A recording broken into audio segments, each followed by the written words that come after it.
I'm here with Osiris, and Osiris, your name has a very special meaning, I understand. So tell us a little bit of what your name means. It means Egyptian god. Egyptian god. Okay, but today you're not an Egyptian god. Today you are Doctor Strange, right? Okay, so talk a little bit about why you chose Doctor Strange from all the different Marvel characters or DC characters or just all the characters in general. I like magic and I wanted to wear a cape. Okay, so why not like a Superman, for example? I feel like Superman is like not that like fun. Okay, so Doctor Strange is a little bit cooler, right? Okay, so I see it here. You have what is this called again? The Emerald. Emerald. Okay, so with the Infinity Stone in the middle, right? And how did you make this yourself? How did you get this? My mom made it. Thanks, Mom. Okay. So we're back with Osiris. Now, Osiris, have you seen any of the Marvel films? Okay, what's your favorite one? The newest Avengers Endgame. Endgame. Okay. Was it pretty long? Yeah, like 3 hours. Okay, good. So you know there's one coming out today, right? Called Dark Phoenix. Oh yeah. Yeah, you gonna watch that? Yeah, definitely. Okay. Can I come with you? No. No. Okay. Okay, next time. Okay. So one more question. Do you have a special pose that you want to show everyone, like a very awesome, cool Doctor Strange pose?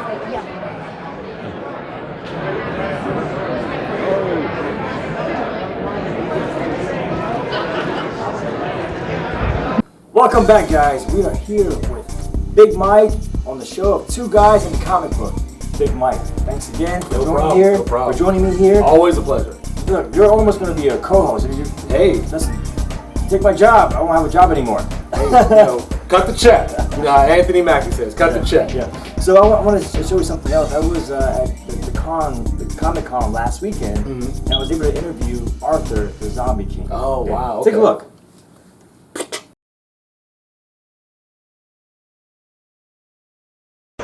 Hi, I'm here with Arthur, the Zombie King. So Arthur, you've got some amazing artwork here. I mean, I see the Hulk, I see pretty much the Avengers Squad, Superman, Deadpool.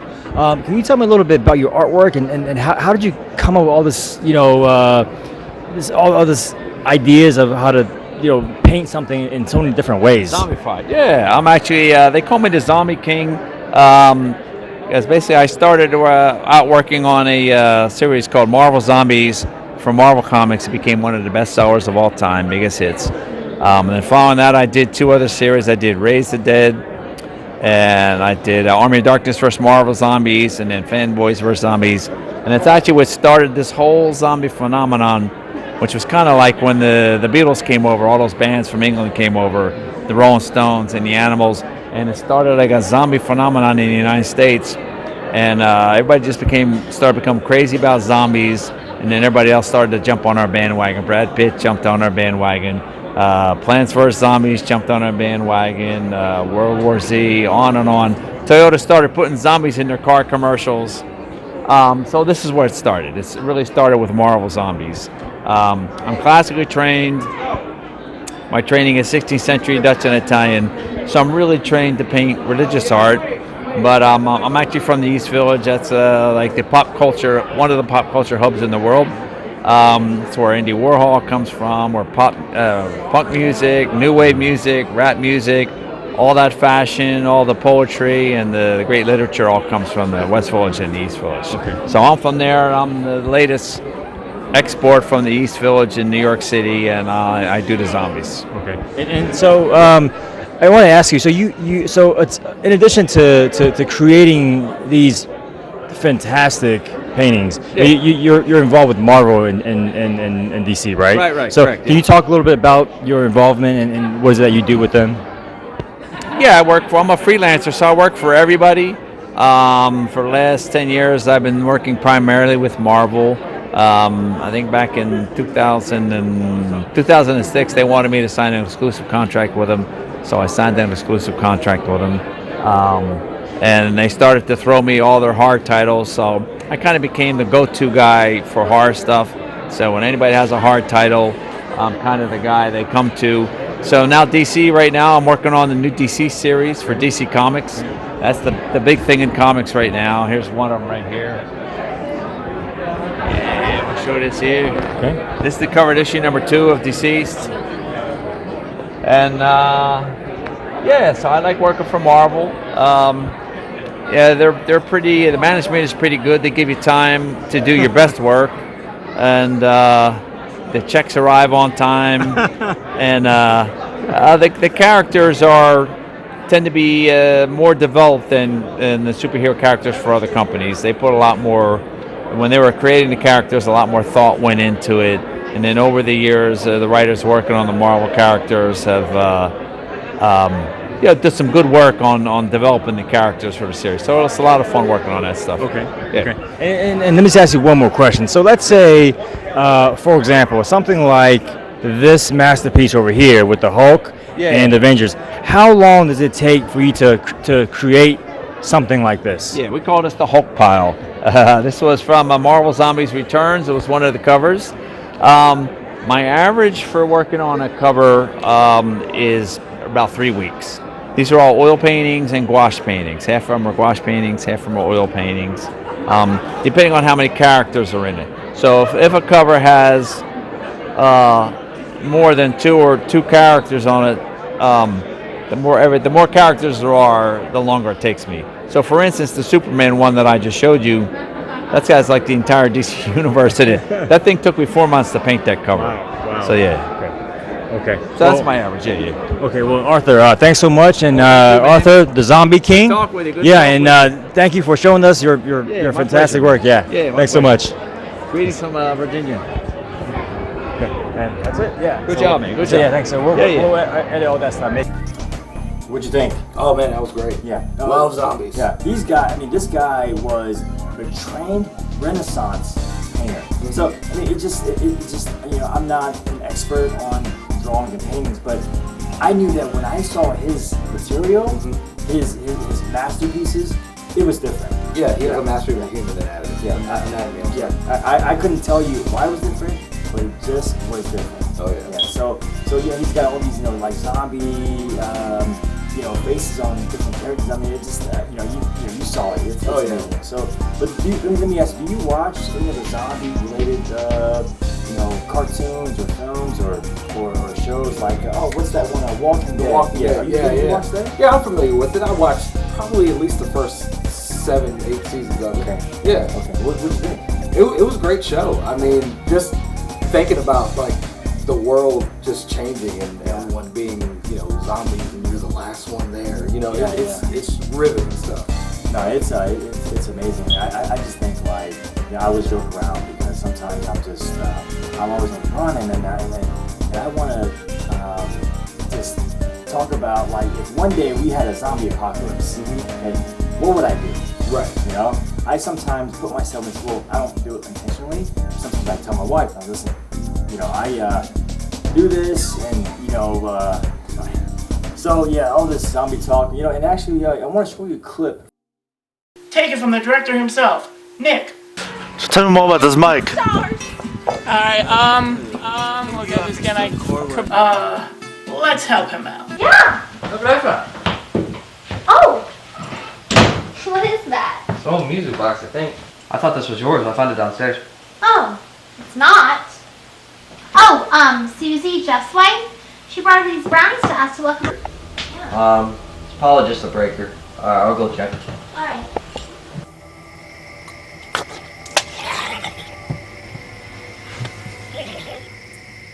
Good morning. I'm gonna open up these blinds. Come What, you don't like them? No, not really. I'll go ahead and get this one. Thanks. Sweetie, What? you may want to look at this.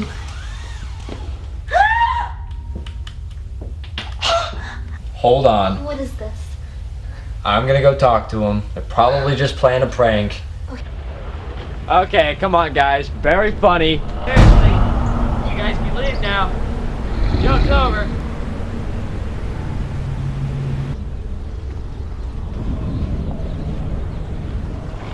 Steve, what are we supposed to do? We can try the cops.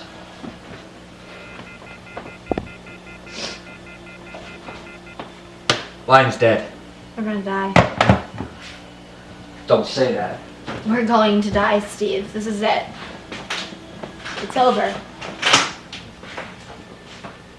We're gonna die.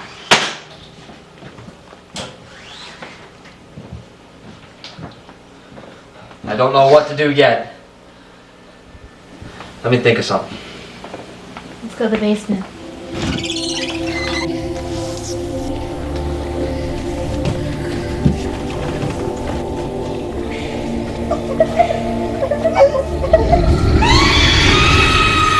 Wow, wasn't that cool? That was so Yeah, yeah. funny. So we're gonna take a break and we'll be right back.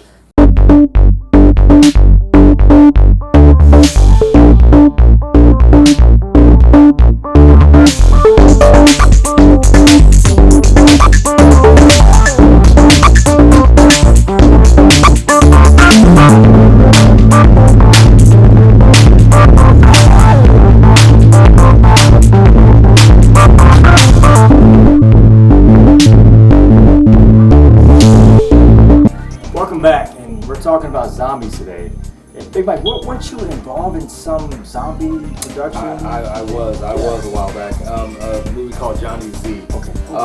Yeah, it's about a character who becomes, he's like half zombie, half human, and he's fighting this, bunch of zombies and stuff. So I played one of the zombies in the movie actually. So tattered clothes, dead looking, flesh eating. Half human, half zombie. So you play me every morning when I go to work? Pretty much. I was actually one of the zombies. I was just the guy that got kicked down the hill and killed very quickly. Okay. I was there. This is when I was doing my stunt work. Okay. So yeah, the main character was one of the guys who killed me. So. Well, a friend of mine, Joanne Abbott, she actually does makeup for zombie makeup for movies. Cool. So let me show you a clip. All real right. quick.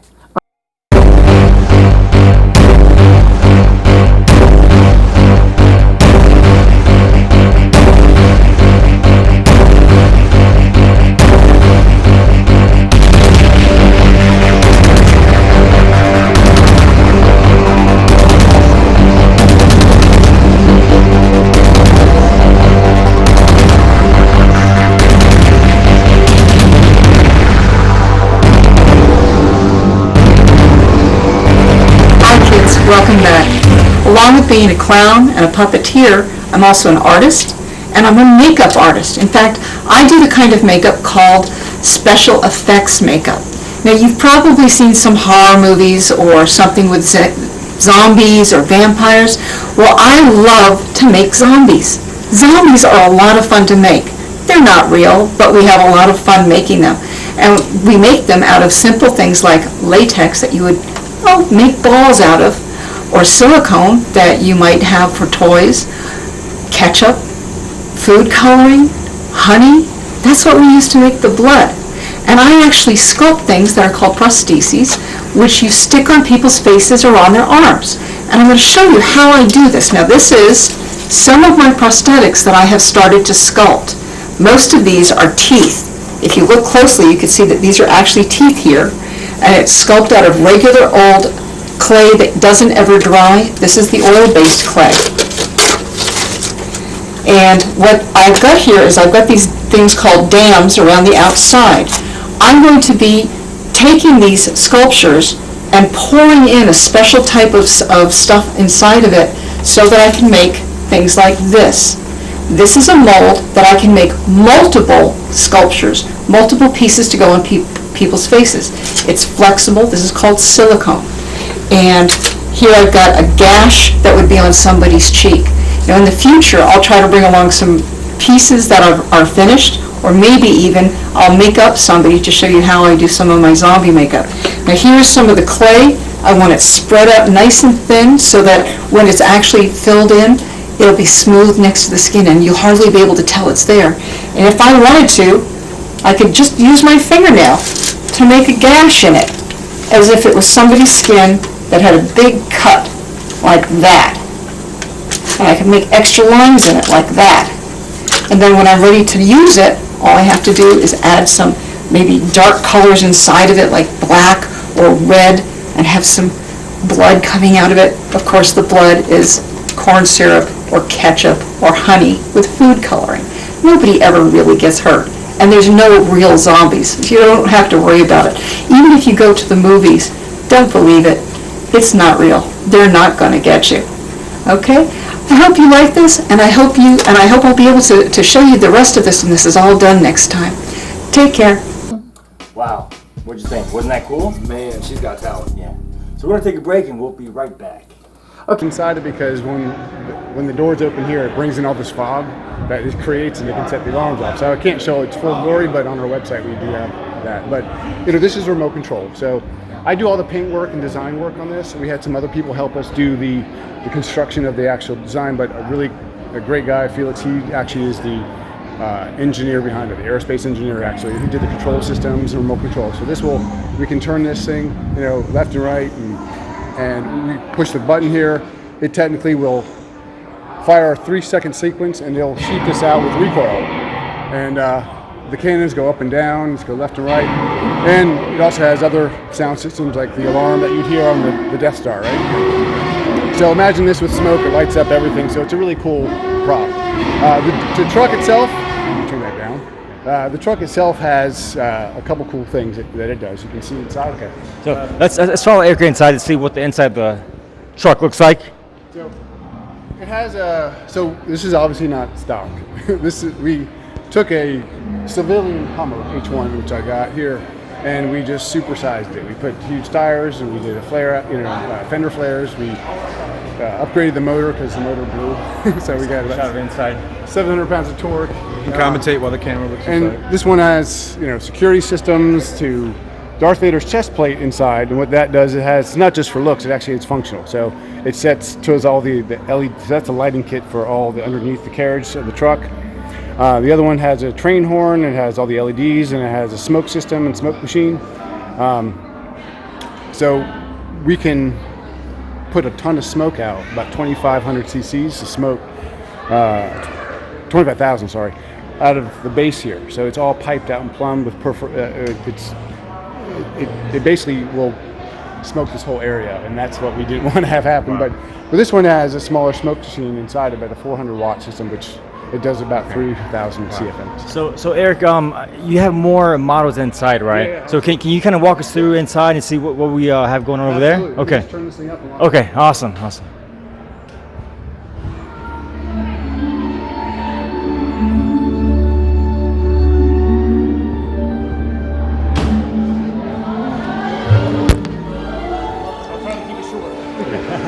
good. That's good.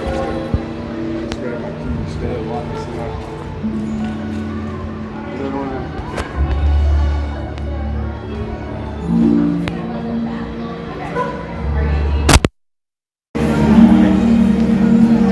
Going inside? Yeah.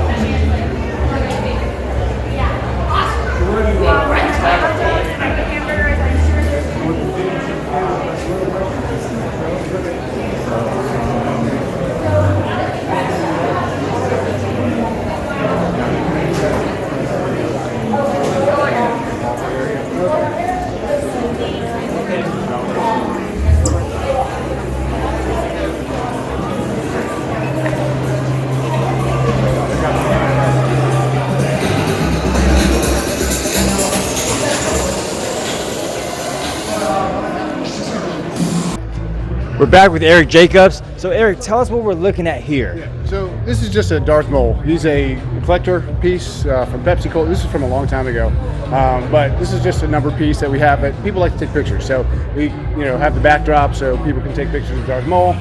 And I guess we can move on to. Okay. Yeah.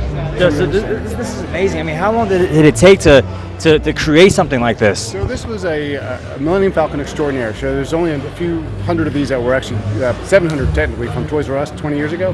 500 were given away, and then many of them got destroyed. But this was one of the pieces that we got lucky enough to get, and we took this one down, took everything apart, put resin inside it, and we recreated this with a smoke system, sound system, and lighting kit. And obviously the weathering and the painting and stuff like that we used. These were actually from my mom's art supplies. That Wow. So Eric, then over here I see you have a R2-D2. Well, let's turn this thing on real quick. Okay. So. See how this thing. Okay. It's all a remote control hotkey. So. Okay, and then we also have some of the other models over here that we have lighting kits and sound system. That we do. This is kind of if you want to take a real quick picture of how we take these apart. So this is what we'll do. We'll take some of these electronics out of some of these storytellers, and we'll build them in here with a sound system and remote control, so we can set off all these things. This is in process of building. Okay. Wow. That's amazing. Wow. So then we have R2. Obviously R2. He's fully mobile. We also are finishing up this weekend. One of our we have amazing volunteers, and one of our volunteers is finishing off our full-size BB-8. He was supposed to be debuted this weekend here, but unfortunately they're just finishing the paint work today and this weekend, so he'll be fully functional driving unit. So we just have some Jawas here, and these are the X-Wings that I painted these with the same art supplies from my mom. And we're raffling off 50/50s, and we're doing the money that we generate from the sales from these X-Wings and the 50/50 raffles. We give back to, like for example, at the NIH, we bought dozens and dozens of toys and stuffed animals, and what we'll do is we'll give all those to the kids and for that experience. So we brought the truck up and had a great time. So that's like what our nonprofit does here. Okay.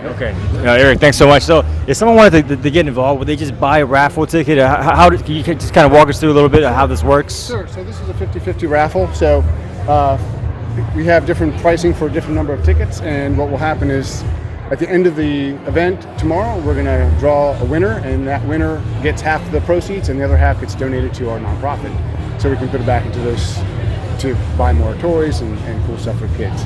And same thing with this. These are just straight sales, and money goes right into the nonprofit. So, yeah. Well, Eric, thanks so much, and this is beyond amazing. Yeah, thanks for coming out here and showcasing this fantastic work of Star Wars for all the fans and hopefully future to be fans. Yeah, thanks, Eric. Appreciate it. Thanks.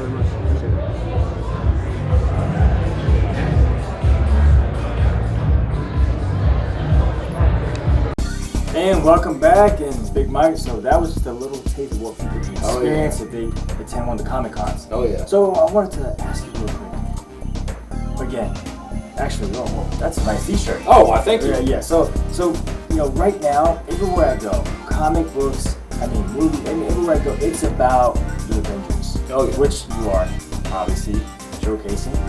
So what do you think? Why is this? What is it? Is this Endgame? This is for Endgame. Okay. So what do you think? Why is this so good? Why is it so bland?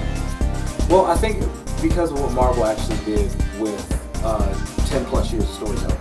I mean, it's unprecedented. I don't think in history you've ever had a movie studio be able to pull off more than 20 films that are all interconnected within the same universe seamlessly, build an entire story around it, and then even come to, a finale of sorts. To the original characters, you're still going to go on with the universe, but it still builds up to something that they have to overcome, and it's a finale. I mean, over 20 movies.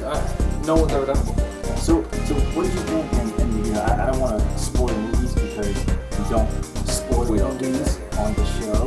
But what did you think about the Endgame? Well, mixed feelings, right? Yeah, I'll say this. It's like, it was great. It was a finale. But you know, not that when you come to love, you know, something and certain characters or whatever, you hate to see something come to an end. Correct. And so, you know, as great as it was, and you're like, man, you know, that chapter is over. You know, it's just like, you know, you're turning, you got to go to another chapter, you got to do something else, but you still want to turn the page back, you know, sometimes as well. Yeah, so there's well, again, we don't spoil movies here, but someone once said, part of the journey is the end. Yes. Right? Yes. Who said that? Robert Downey Jr. Yes. Right. Yes, the man so, himself, Iron so Man. we'll leave it at that. Okay. Yeah. And so let me ask you know about the next phase, which is phase 4. Yes. Right? And again, we already know you are a huge Black Panther fan, right? You know about Black Panther 2. It's in the works. It's in the works. Okay. So let's say if you got a call and they say, hey, Big Mike, give us an idea for Black Panther 2. What would you say? Honestly, because I'm a comic book guy at heart, Okay. and I love just like throwing in things that a lot of people don't know. So what I would love to see happen is you in the movie. Yes, that First, too. I want to be in the movie. Yeah, first I want to be in the movie. Give me a bit card.